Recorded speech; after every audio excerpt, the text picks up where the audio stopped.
se descubrió un bote pesquero de madera en los fangales del mar de Galilea. Lo dataron en el siglo I, lo que le dio 2000 años de antigüedad. Quienes lo construyeron tenían materiales muy rudimentarios a su disposición. Sí. Mayormente pino, que no es lo más apropiado para construir un bote. Los pescadores galileos hacían todo lo posible para mantener sus botes navegando, calafateándolos y aplicándoles trozos de madera que pudieran conseguir. Y cuando un bote no daba más, lo desmantelaban y hundían.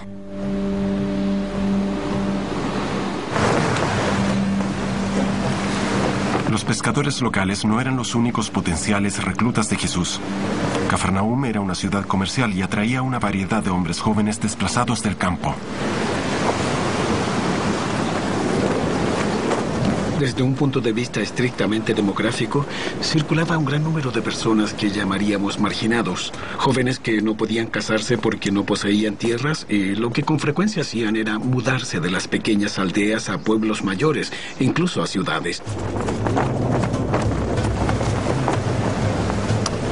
A través de su vida, Jesús había observado que los pobres como él estaban sometidos al poder romano.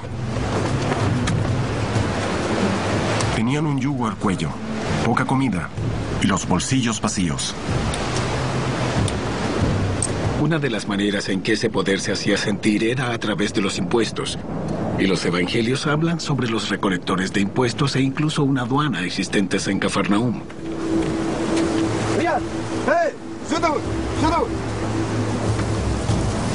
Los aduaneros y los recolectores trabajaban a comisión, extrayéndole a la gente humilde todo lo que pudieran quitarle.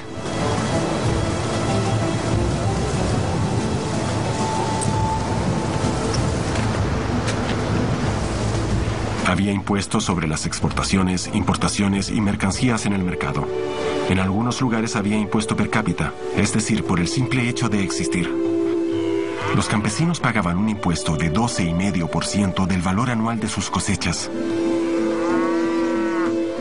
Para los judíos, pagar dinero a los romanos era insoportable.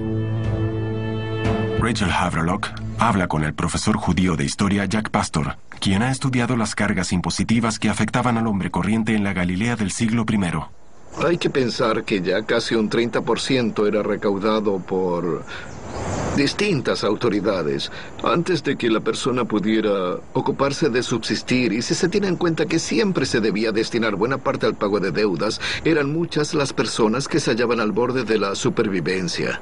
¿Qué grado de resentimiento cree se había acumulado por parte de las diferentes personas en Galilea respecto del pago de estos impuestos a los romanos? Usted tiene esta civilización que la ha conquistado y que se opone a sus valores y ahora también tiene que pagarles.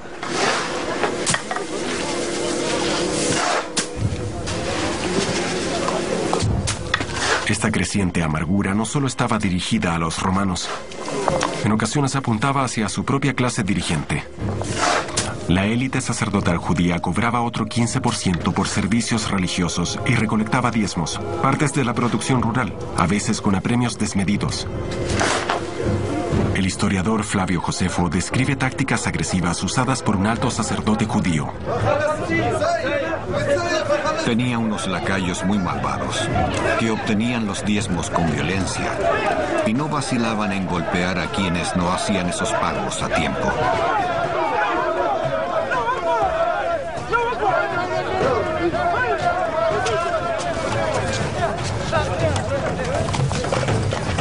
Los altos sacerdotes y los poderosos romanos confiscaban dinero y alimentos a la gente. Y para peor, las tropas imperiales romanas hacían ostentación de sus dioses y ofendían seriamente a los judíos devotos. Cerca de Cafarnaúm, el profesor Richard Freund cree haber descubierto un templo construido por Felipe, hermano de Herodes Antipas, y dedicado a Livia Julia, esposa del César, para halagar a sus amos extranjeros. Ese templo estaba en funciones exactamente los días en que Jesús y los apóstoles se veían por primera vez. La arquitectura del templo era marcadamente imperial y podía avistarse desde lejos. ¿Qué era lo que veían cada día cuando salían con sus botes al mar de Galilea? No veían una sinagoga, no veían un templo judío, veían un templo romano con sus nubes de incienso. Y los pescadores que habitaban esta aldea deben haber sentido que esta era una ofensa a su sensibilidad religiosa. Los habitantes de Galilea sentían el hedor de la traición de sus líderes y una creciente odiosidad hacia los invasores romanos. Jesús de Nazaret estaba decidido a ofrecerles una alternativa, un mensaje de esperanza.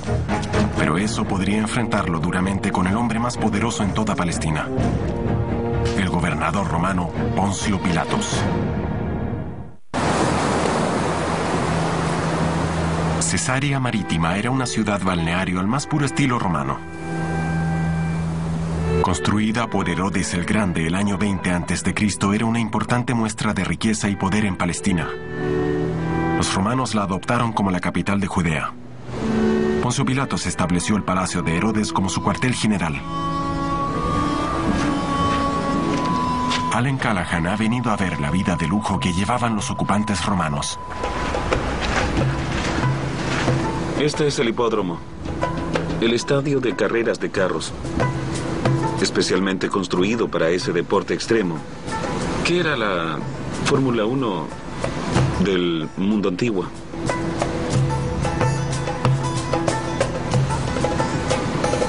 El gran palacio de Poncio Pilatos dominaba la costa.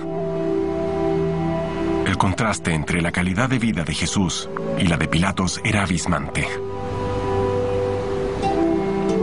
Tiene dos plantas. Vemos la de arriba aquí. La planta de abajo se abre directamente al nivel del mar.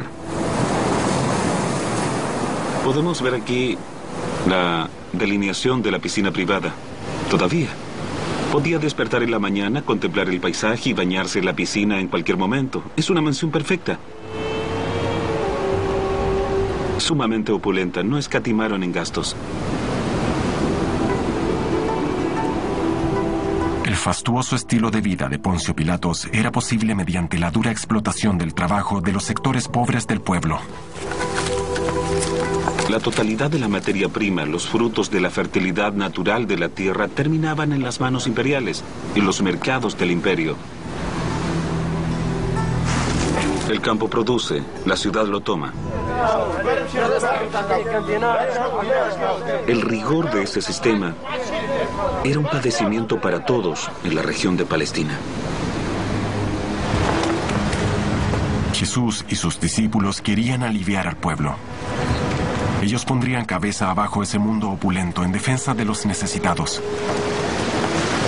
Como predicador, Jesús pudo fácilmente instalarse en comunidades adineradas como Cesarea Marítima, sometiéndose a los ricos mecenas. Pero sabía por experiencia propia cuán dañina era la ocupación romana para los judíos comunes. Desde su infancia venía observando cómo la codicia de unos pocos creaba la miseria de muchos y ahora entregaba un nuevo y sorprendente mensaje. Ser pobre era bueno.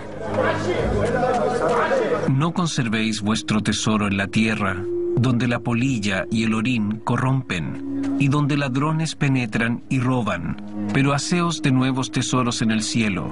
No podéis servir a Dios y a la riqueza. Un vuelco total del orden establecido tendría que lograrse por medio de una revolución no violenta y con solo un arma: amor. Oísteis que fue dicho: amarás a tu prójimo y aborrecerás a tu enemigo. Pero yo os digo: amad a vuestro enemigo y orad por los que os persiguen.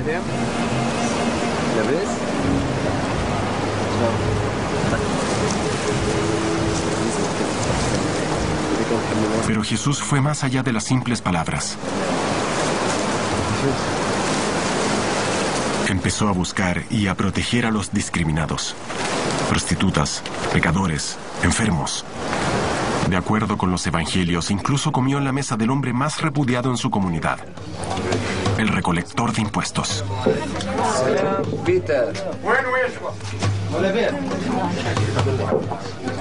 Esa no era la clase de persona que uno invitaría a su casa, y menos a su mesa, ya que era visto como representante de los opresores.